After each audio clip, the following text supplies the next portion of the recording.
पुणेकरांना लुटतायत, दिवसा डावल्या दरोडे टाकतायत.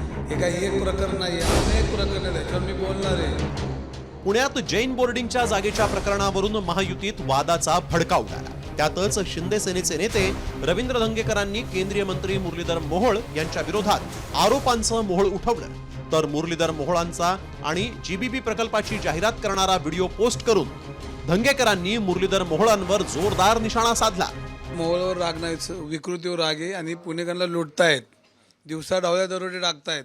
हे काही एक प्रकरण नाही, अनेक प्रकरण आहेत. त्याच्यावर मी बोलणार आहे. पण ही अनेक प्रकरण आहेत. आज सिस्टीम हायजॅक केली. जिथं बघावं तिथं हीच विकृती संख्या. महानगरपालिका टेंडर सिस्टीममध्ये ही विकृती, शासनाच्या टेंडरमध्ये ही विकृती, मेट्रोच्या टेंडरमध्ये ही विकृती. अहो यांचा जर तपास केला तुम्ही चेक करत आणि एवढा हिशोब आहे यांचा.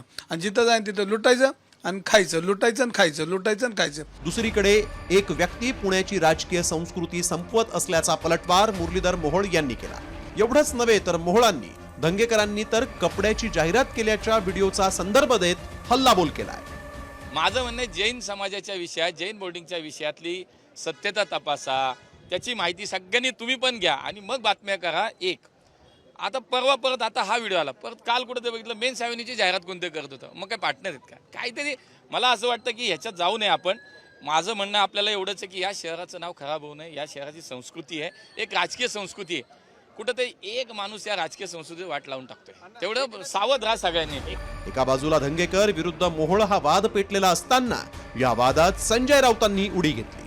धंगेकर हे फक्त मोहरा असून सूत्र हलवणारा महायुतीतील नेताच असल्याचं वक्तव्य त्यांनी केलं.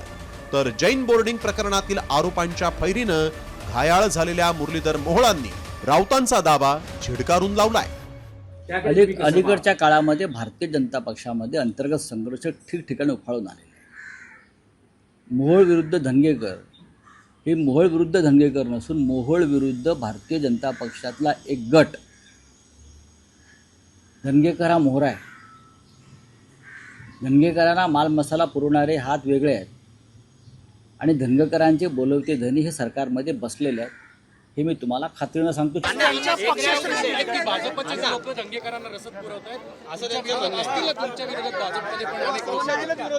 हे बघा, राऊत साहेब रोज काय काय बोलत असतात. आता त्यांना कोण किती सिरियसली घ्यायचे तुम्ही पण ठरवा. खरं तर पुण्यातील जैन बोर्डिंग हाऊसची 3000 कोटींची जमीन गोखले बिल्डरला 300 कोटींना विकल्याचं प्रकरण समोर आलं होतं. त्यानंतर धंगेकरांनी मोहोळांच्या विरोधात मोहीमच उघडली. मात्र धंगेकर विरुद्ध मोहोळ हा वाद आत्ताचा नाही तर जुनाच आहे. पुणे महापालिकेत धंगेकर काँग्रेसचे नगरसेवक तर महापौर मुरलीधर मोहोळ यांच्यात संघर्ष होता.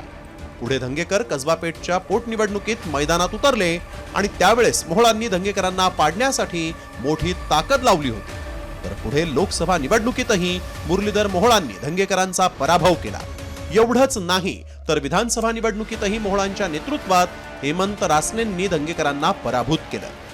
त्यामुळे आता महापालिका निवडणूक तोंडावर आली आहे. त्याआधीच धंगेकरांनी आरोपांची लढ पेटवून दिली.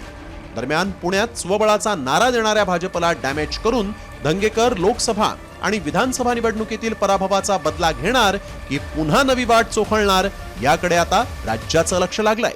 अक्षय बडवेसह ब्युरो रिपोर्ट, साम टीव्ही न्यूज, पुणे.